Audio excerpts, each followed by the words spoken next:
Okie dokie. Welcome back. Welcome back to the Success Framework.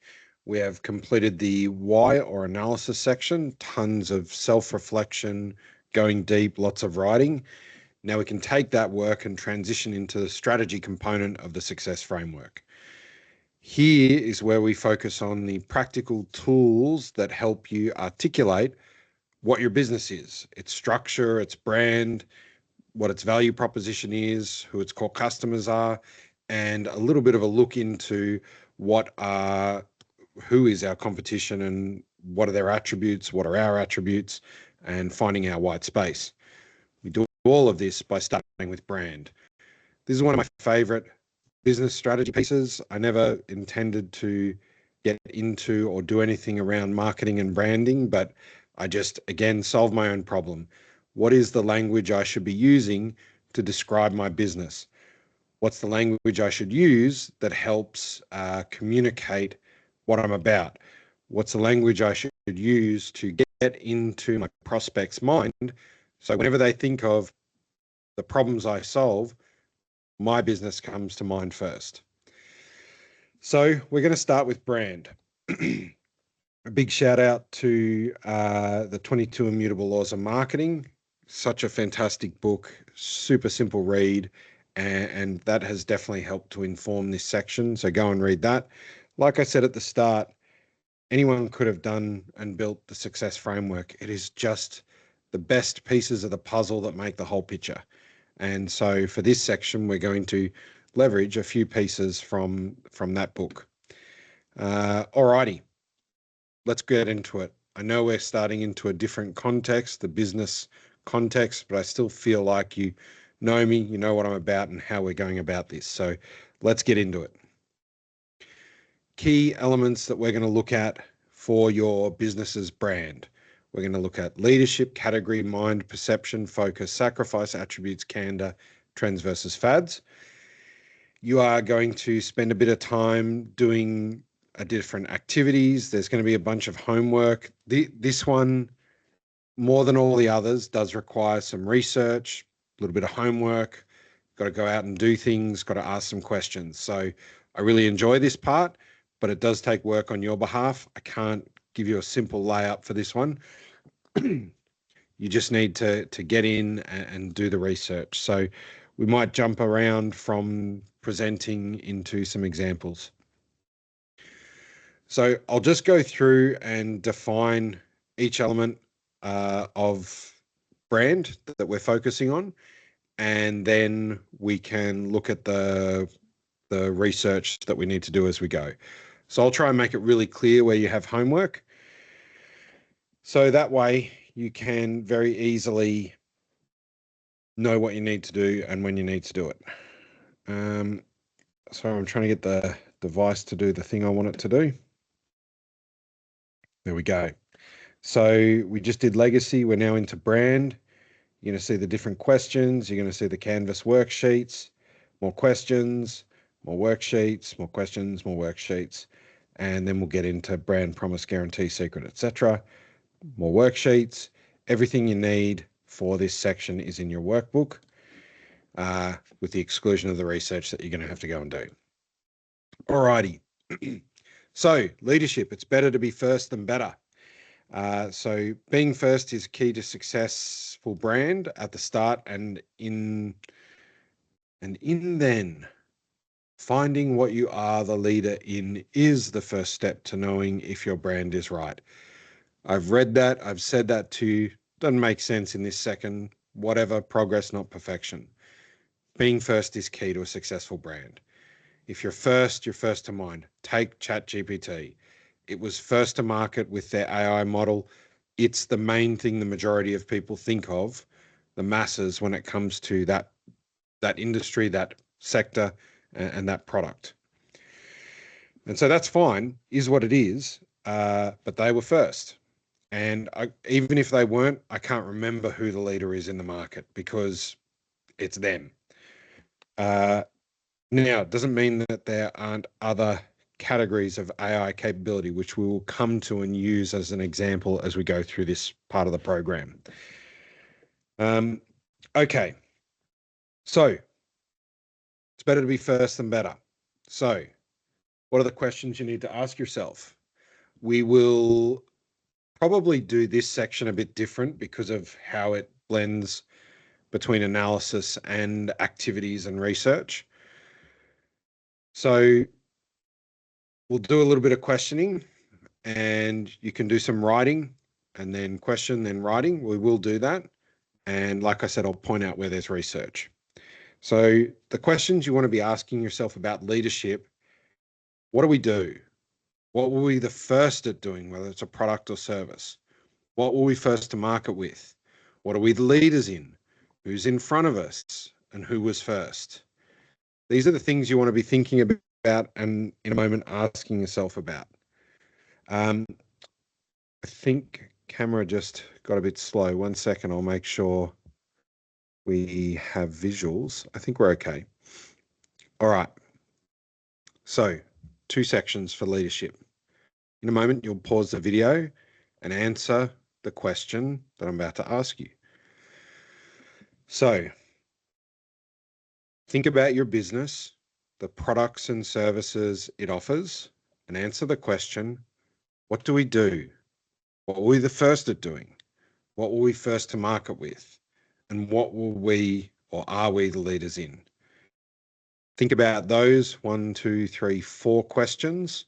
Spend 3 to 7 minutes writing down everything that comes to mind, and then come back and join me for the next half. Okie doke. So welcome back. Next piece.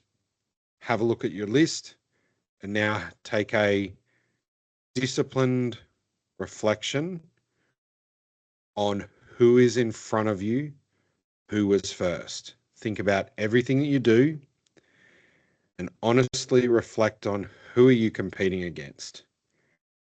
Pause the video for 3 to 7 minutes and write out everyone that is in front of you. Who was first in your industry and market? Pause the video, go. Okay. Now that you've done that, we'll move on to the next piece. Like we consistently do, we're going to progressively collect more information, we'll leverage what we have, and then it'll make a cohesive picture at the end.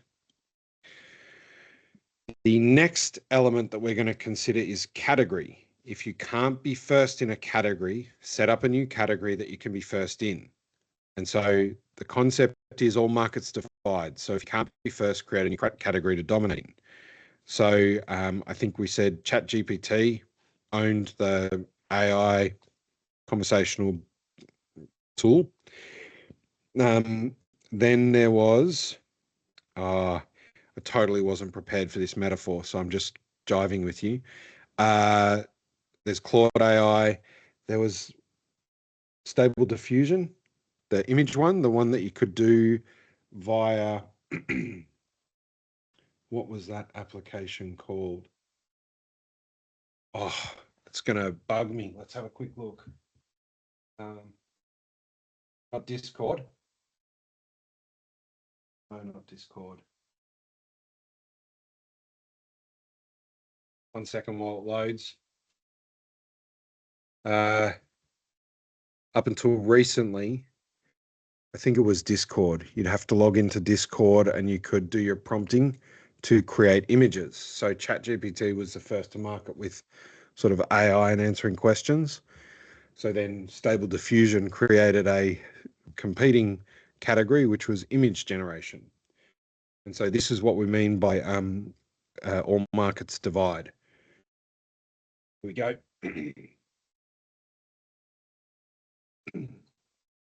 Yeah. Mid-journey. I've just embarrassed myself to everyone that's in AI watching it. I should have said mid-journey. But yes, so you can use Discord to access mid-journey and create images. What's the point? You're going to ask some more questions. So in a moment, you'll pause and you'll consider what categories are we currently in, what other categories could we go into, and what new categories could we create.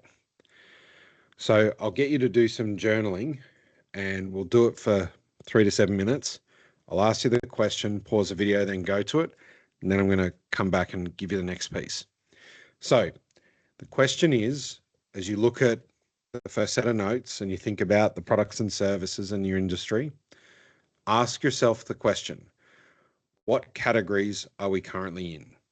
What other categories could we go into? What new categories could we create?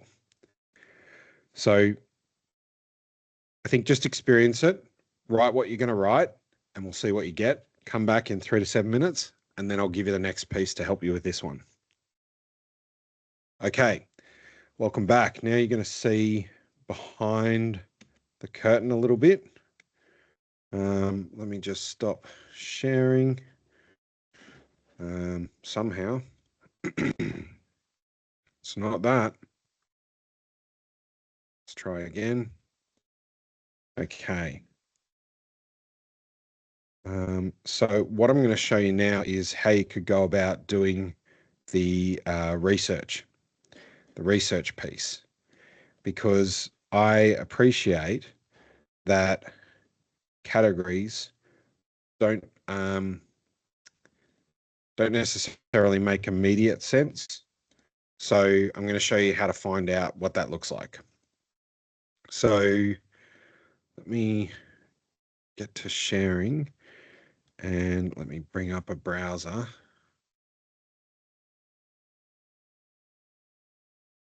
Okay, 1 second.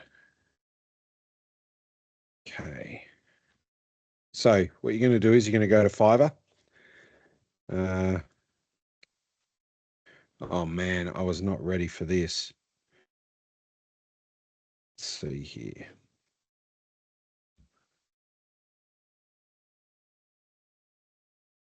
Okay.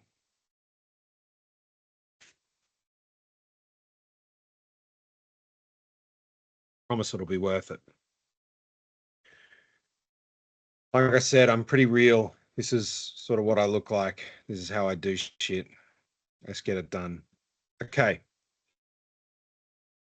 So, categories. Look at Fiverr. Look at all these categories that exist. And so, like consulting, coaching advice, career counseling, life coaching, game coaching. There's no point in me trying to compete in career coaching or life coaching. It's already taken up. Where is another consulting? Marketing strategy. There's no point in me competing in marketing because that's already done. Business consulting, already done. So AI services, right? We're just talking about Midjourney. It's all here. AI development, all that sort of stuff is here. So what I want you to do as you think about the category piece is I want you to come to Fiverr and have a look at all the categories you could operate in. We're not about creating new categories yet. What I need you to do is just document and capture every category that you potentially operate in. It's about getting a deep understanding of where you fit into the world. Again, we're not going to focus on how do you create a new category yet, because there's a little bit more work we can do to help flesh that out, especially when we start talking about your secret. So your homework is as follows. Go to Fiverr, have a look at all the different categories there, have a play with it, get curious and see what people are offering in there if you want to go deep, and see what categories you already exist in or belong to. All right, next, mind. It's better to be first in the mind than to be first in the marketplace. So maybe someone, I think even Midjourney beat ChatGPT to market, but the first to mind when people think AI is ChatGPT. So it's better to be first to the mind than first to the market. And so I just looked at Fiverr. There's a bunch of business consulting people. All that sort of stuff exists. But hopefully at some point, I will be first to mind for the success framework. When people think scaling their businesses, they'll think this. So I don't necessarily need to be first to market, but I can be first to mind. So once you're clear on your categories, then we can start thinking about where could you be first to mind. And so the question you want to ask is, what first comes to mind when people think of our company? What first comes to mind when people think of our work? So we'll do the first part of this, and then I'll give you your research activity. So in a moment, you'll pause. So I want you to go to your journal, your workbook, and I want you to answer the question. What do you think is the first thing that comes to mind when people think of your company and the work you produce? As you think about that, pause the video for 3 to 7 minutes and start writing out what you think people think. All right, welcome back. Now, here's the research activity. And should be pretty easy. Should be you that does the work.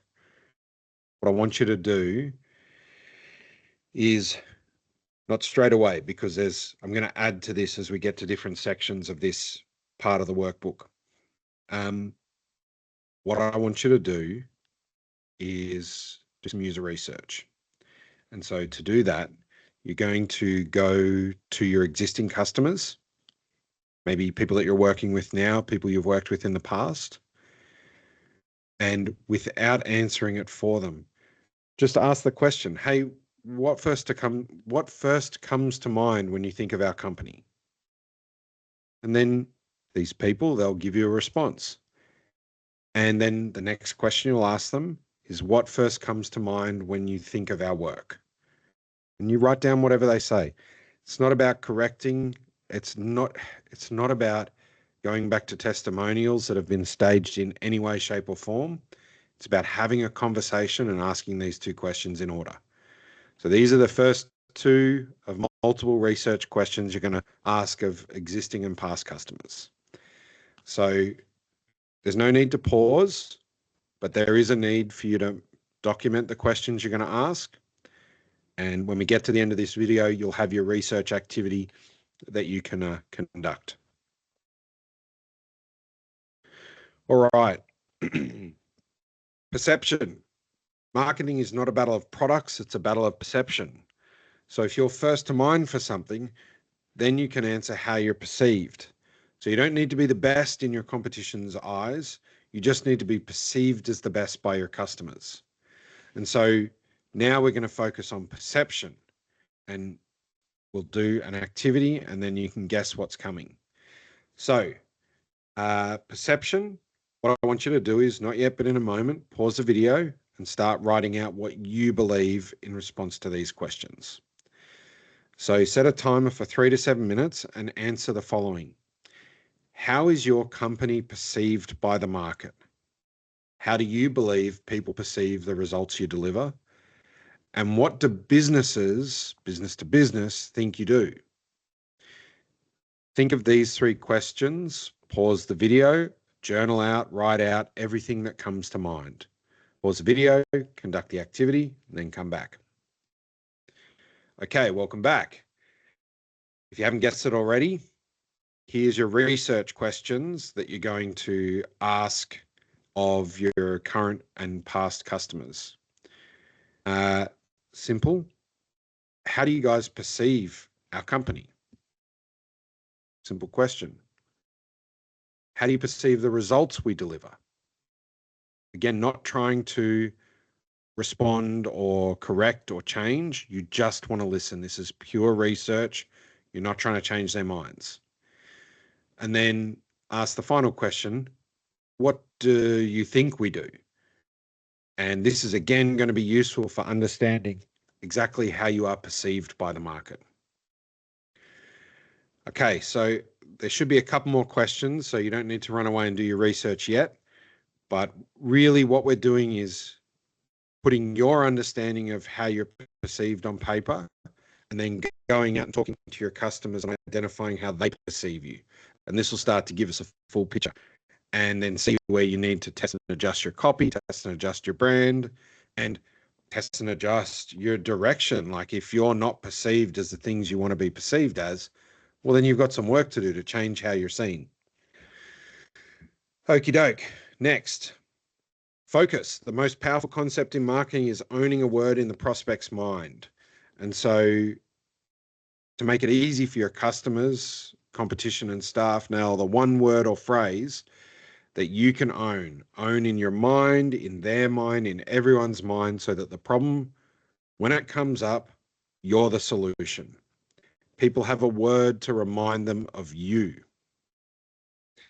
And so, for example, in the past, I've used entrepreneurship, but the word or phrase for me is the success framework. Pick a word that sticks in people's mind. So, first things first, activity. In a moment, you'll pause the video for 3 to 7 minutes and you'll write down everything in response to this question. The question is, what is the word that comes to mind when others think of your company? What is the word that comes to mind when people think of your work? Take 3 to 7 minutes, write down everything that comes to mind, then come back to the video when you're done. Okay, your research activity. Here's your next couple of questions. Shouldn't need much explaining. You're going to ask these businesses that you're working with and past customers, what comes to mind when you think of our company? What word comes to mind? What word comes to mind when you think of our work? And this is going to give you a really good contrast to how you believe you're seen and how you are seen. And again, feeds your ability to refine and tighten up your brand language. That is the last part of the questions I think you're going to worry about asking anyone. The results of that research is going to be super useful. So yes, complete this video. And if you really wanted to be analytical about your approach, now would be a good time to stop the video and come back to it once you've completed your research activity. It's up to you though. The next thing that we're going to discuss is sacrifice. You must give up something in order to get something. You want to dominate in every space? All is best? Nah. There's always something to sacrifice. A low margin product, customer, or service. One that takes up time but no ROI. Find it and sacrifice it. So for me, I spent a lot of time working in the cybersecurity space. A lot of time for me, not a lot of time compared to people in the industry. I developed the Security by Design framework. It is amazing. It's like this thick. It's this amazing product that can help any government, FedGov, it could be state government, private industry, help them go from zero cybersecurity maturity through to a 1, 2, or 3 level of maturity. It has everything a business would ever need to bridge the gap between uber technical individuals and people that have no idea about cybersecurity.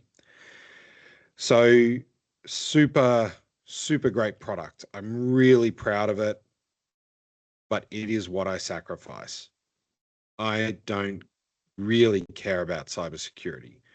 I don't wake up thinking, oh, I hope I can secure another business successfully. It is for someone else to do. It is someone else's purpose. And so I sacrifice that product, that service. I don't focus on selling it because it doesn't bring me any well-being. And so that's what we're talking about when we're talking about sacrifice. So here's the questions. In a moment, pause 3 to 7 minutes, write out everything. What is pulling the business's attention and energy? What do we do that will produce little to no return on investment? What do we have to sacrifice to get our 3-year goals, our 10-year goals, our legacy, our vision, all that sort of stuff? And so pause the video for 3 to 7 minutes and write out everything that is pulling your attention, that is producing little to no return on investment. Pause the video, take your 3 to 7 minutes, then come back.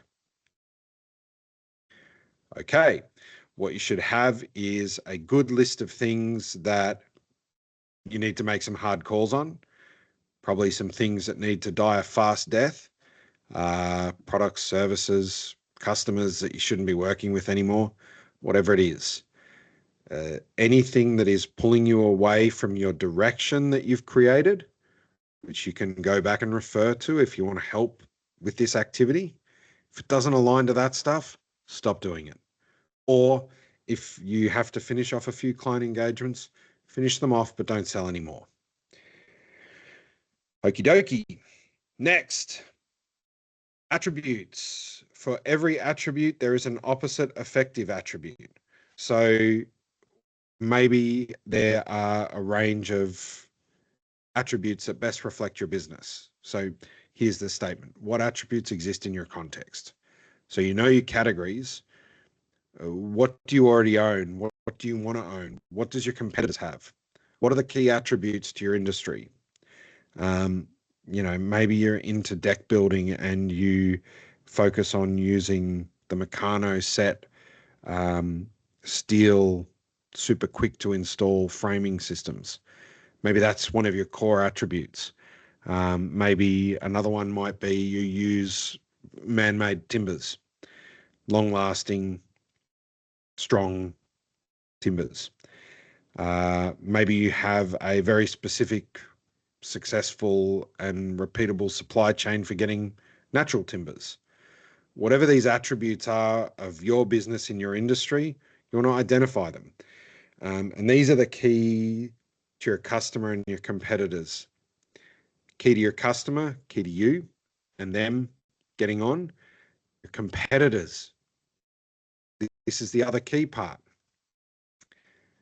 The negative and positive attributes of your competitors. Because if you understand your competitors in your industry and you can infer or identify the issues people have with them, the opposite of that negative attribute is one you potentially go after. You can then solve that problem within your industry. So that's what we're going to do with attributes. Now, the questions. Ask yourself, what attributes does our company have? Positive and negative. Then list out what attributes does our competition have? Positive and negative. For the negative attributes of your competition, what are the opposite attributes? And so let's break this down into three. So three-minute rounds. I'll do the elicitation, pause, and come back. All right. What are the core attributes your company has within your industry and context? Pause the video for 3 minutes, come back. Okay, next. What attributes does your competition have? Pause the video for 3 minutes, write out and list their attributes. Come back. What negative attributes exist within all your competition? What are the negative attributes people talk about within the industry? Identify those. Pause the video for 3 minutes and come back. Next. What are the opposite attributes of your competitors? This can be opposite attributes that are positive and opposite attributes of their negatives. Pause the video for 3 to 7 minutes. List out all these new attributes. Okay, welcome back. We will be using the outputs of this in a little while in another section where we deep dive on value delivery. So this will be very useful, what we've just created, and it will help us identify the core elements of our brand that are key attributes we want to promote. Next.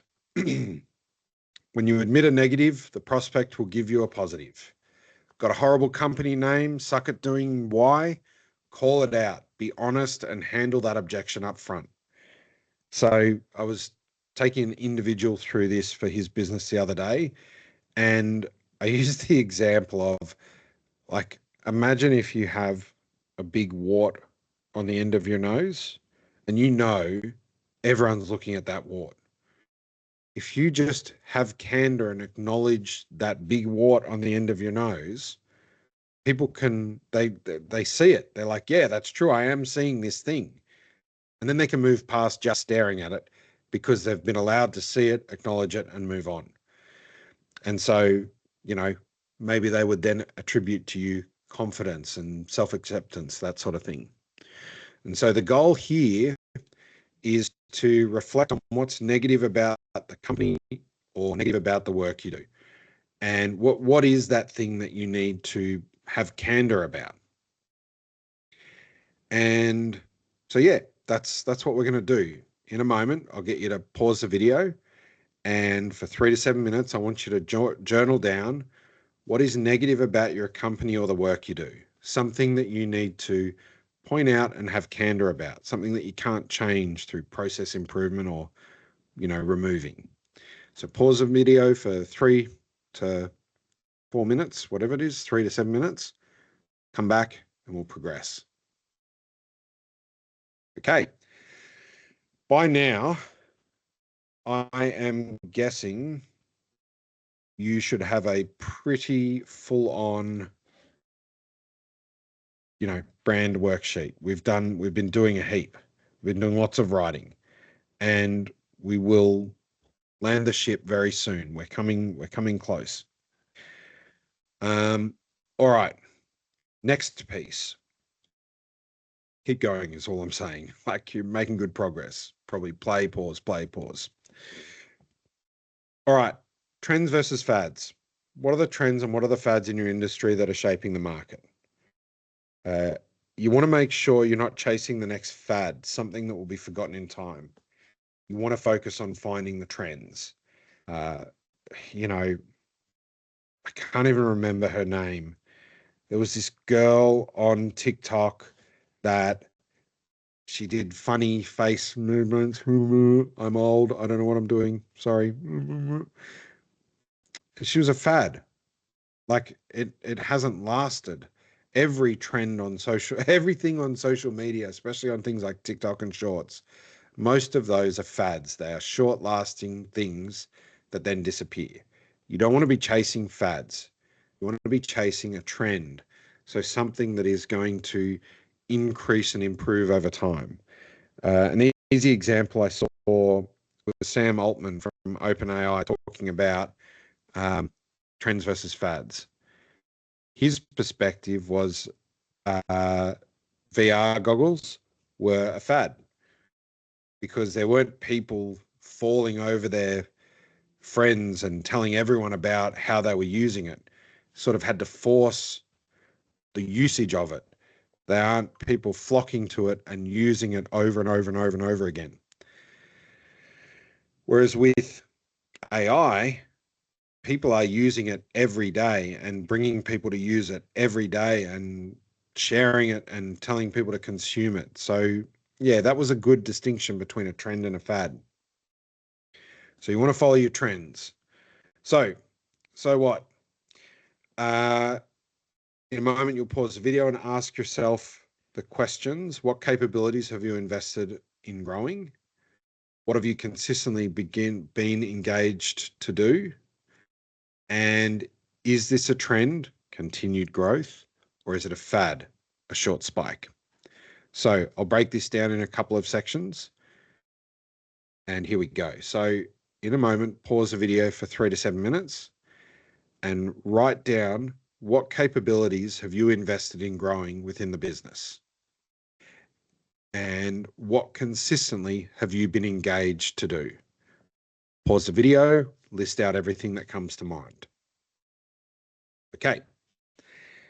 Now what I want you to do is take a minute to go back over your list of things you've invested in growing and what you've been engaged to do, and circle what you think is a trend and what you think is a fad. And obviously the fads you're going to scale back. So pause the video for 3 to 7 minutes, go through and do your circling, and then come back. Okay, what you should have is a list of trends and fads that you've been focusing your attention on, and hopefully no fads, but if you do have some fads, they are things that you can start scaling back. All right. So summarizing the activities that we've been doing and that you could redo and do again in the research that has been happening. Here we go. So Mind and perception. Ask all your friends, colleagues, and customers, what first comes to mind when you think of me, us, our business? What do you think our strengths and weaknesses are? What do you think about our work? Next one, focus and attributes. What words do you like? What words do you want to own? What words are out there? As I suggested, go to Udemy. I showed you specifically, we looked at short-term memory loss. Fiverr. You can go to Udemy and check out the different categories available there. You can check out Google AdWords Marketplace for keywords and Google Trends. Look at the competitors and their website. What words are they using? What are the opposites of your competitors? The resume or LinkedIn is another good place to see how founders and peers are articulating the same thing. Google the words you want to own, see who has them already.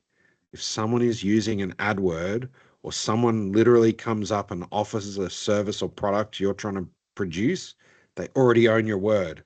So you're going to need a new word. Next activity, leadership and category. If there is a word no one owns, yes. Sorry. If you find a word that someone else owns and it's a yes, find a new one. If there's a word that directly relates to what you're doing, take it if no one's got it.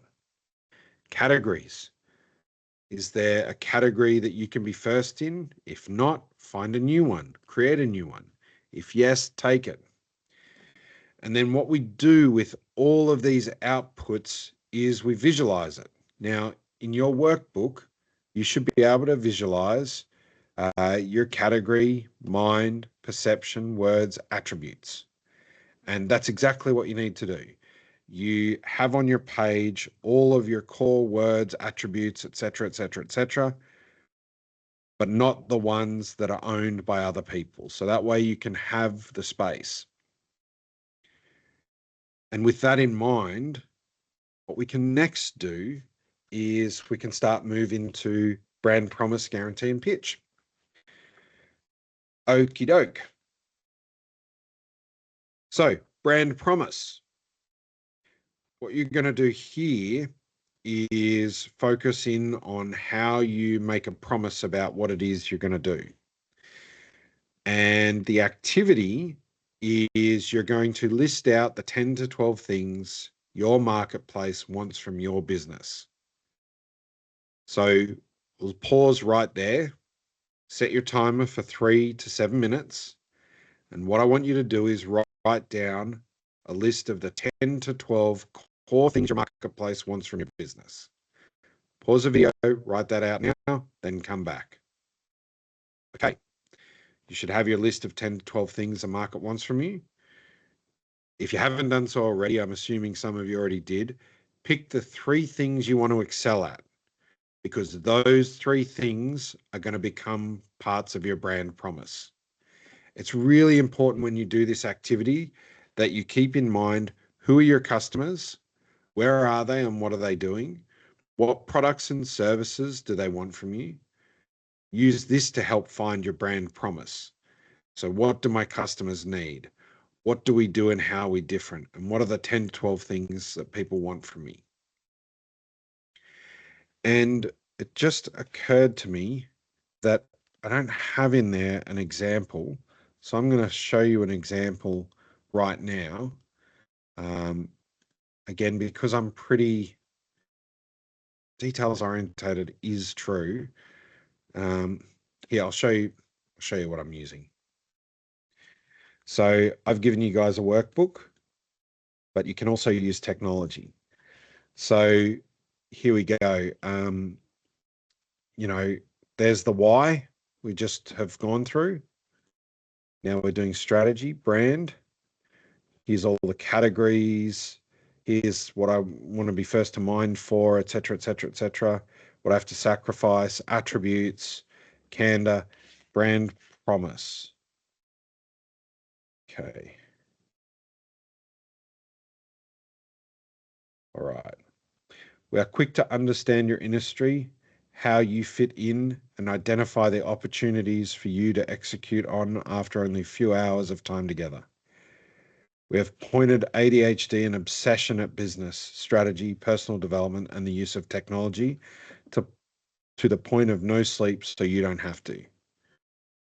So there's like my brand promise. So what you're doing is you're using all these insights and information to start articulating your promise. So pause the video now, take 3 to 7 minutes. Maybe you can go back to my examples if you want to see a template, and start developing your first version of a promise. Pause the video, then come back. Okay. Next, brand guarantee.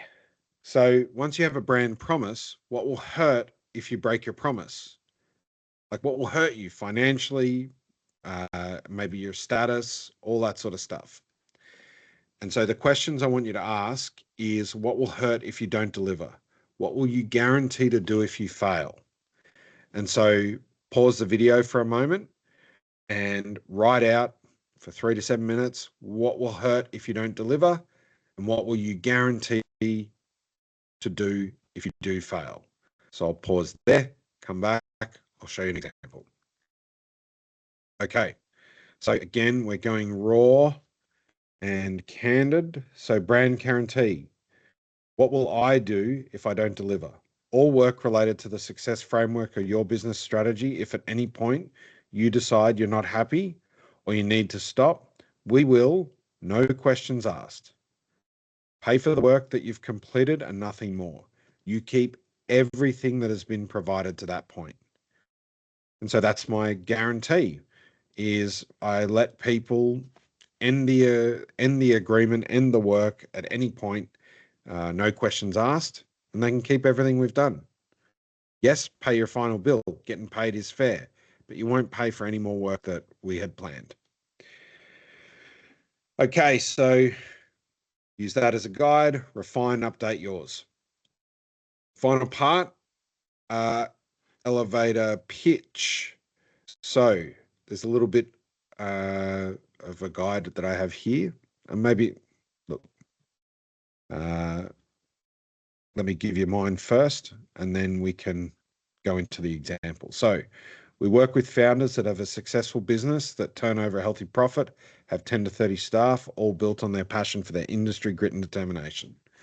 We help them get their business from their minds onto paper so they can stop working 15 hours a day in finance, the website, social media, AI, so they can reinvest their time on growing the business.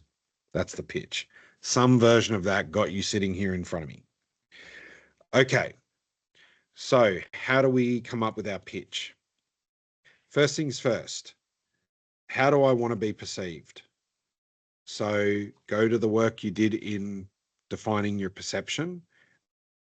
Answer the question, how do I want to be perceived? State as a blah, blah, blah, how you want to be perceived. Then you're going to talk about, what do you create for others? So I want to be perceived as a blah, blah, blah. That creates a space that allows for Then you're going to answer how you're different, with empathy, with a guide. And so that will put you in a position where you can articulate your promise. So what makes you different? Let me go back. So I'm going to pause the video for 3 to 7 minutes, and I want you to write out the answer to these 3 questions. We're going to do some work that refines it in the next moment. For now, pause the video, 3 to 7 minutes, answer the question, how do I want to be perceived? What do I create for others? And how am I different? Pause the video, then come back. Okay. Now we can start answering what makes you different with a little bit of a different lens. And ultimately it comes down to your activities. And so what you need to do is identify what makes you different. we do this by reflecting on how do you differentiate yourself? What are the core activities you do that make you different? And how do you make it happen? So not now, but in a moment, you're going to pause the video for 3 to 7 minutes and answer these 3 questions. So how do you differentiate yourself? For me, especially when I'm face to face with people or online, I'm pretty crude Aussie. Like, you know, I swear, I'm cheeky, I'm a bit of a smart ass, I'm very ochre, and I underpin that by very, very fast product creation. So once I understand a business, yeah, I might have just sworn and been a bit of a silly Billy, but then an hour later, 2 hours later, they have a strategy on a page. And so it's in that rapid delivery that I demonstrate very quick value. And then how do I make it happen? Well, I use technology to my advantage. And I can use technology to my advantage because I've done everything that we're doing and that I'm asking of you to do manually on paper. Like I've done all of this on paper. I've then done all of it in technology. And then I've done it with technology as well. And so that's how I make it happen, is I've gone through the journey and the process. So for 3 to 7 minutes, pause the video, answer these 3 questions. How do you differentiate yourself? What are the core activities you do that make you different? And how do you make it happen? Pause the video, then come back. Okie dokie. Next, what's your secret? What is the one thing that no one else knows that makes you successful? Your secret is not something you'll ever publicize. It's not something that you will communicate out to the masses. This is something that makes you different, that makes you and your business valuable. And so what you're going to reflect on is what gives you a secret advantage over your competition. And is it something hidden from your competition and customers? Or it is. And so I'll give you a partial example because it is a secret. But so my secret, or the secret that built and warred, and becoming OP and everything that relates to it, the secret is not only the time spent in business architecture, business analysis, project program management, all that sort of stuff. It's the tens of hundreds of thousands of dollars and hours invested into personal development. And so in bringing those 2 pieces together, it makes me very, I believe, successful in the consulting and business space, and definitely has had a huge impact on my ability to help businesses developing their strategy. Because there's no, you know, if I just knew strategy, but I didn't know how to process model or do process improvement as an analyst, business analyst, it'd be super hard. If I didn't know how to run a project, AKA implement a business strategy, it'd be pretty hard to be successful. But because I've done all those things, that's sort of my secret. Now, there's a little bit more to it than that, but that gives you the general gist. So not now, but in a moment, you'll pause the video for 3 to 7 minutes and answer the question, what gives you a secret advantage over your competition? What is the thing that is hidden from your competition and customers? Pause the video, answer those questions, and then come back. Okie dokie. So where you should end up. You should end up at a point where you have these 4 things. If you don't have them yet, that's okay. You can go back and review all of the notes that you've just created, and you can use my examples to help you articulate your own. And so what this looks like in the end is, I will help you understand yourself and others so that you can achieve the success you desire. I will always do my best to serve you to the best of my ability. My diverse experience in business and personal development is core to my secret. And my pitch is I work with people that are entrepreneurs at heart, people that love the hustle. I work with them to help define who they are, what they're here to do, and how to get there. And so you can see that this example is a little bit removed from what I showed you, the raw stuff, but it gives you something you can leverage to help guide the development of your own 4 elements. And so that brings us to the end of the brand component of this, of the success framework. There are some really raw templates and examples I can show you of how you can put this stuff together. Weren't quite right for including in this forum, but just reach out if you want to see some other examples of how you can build out brand canvases and your pitch and all that sort of stuff. Use the workbook that you've been given. That was the guide that was built off all those tools I'm talking about, though. And so what's next? What's next is we're going to deep dive on your business model and build out your business model canvas. And so I really look forward to taking you into the next piece. Sorry that the camera has died. I'm guessing it's just some internet problems. We'll get over it. We'll keep progressing. It's not about perfection. So thank you so much for joining in, and I look forward to seeing you in the next session. Rock and roll. And okie dokie, catch you soon.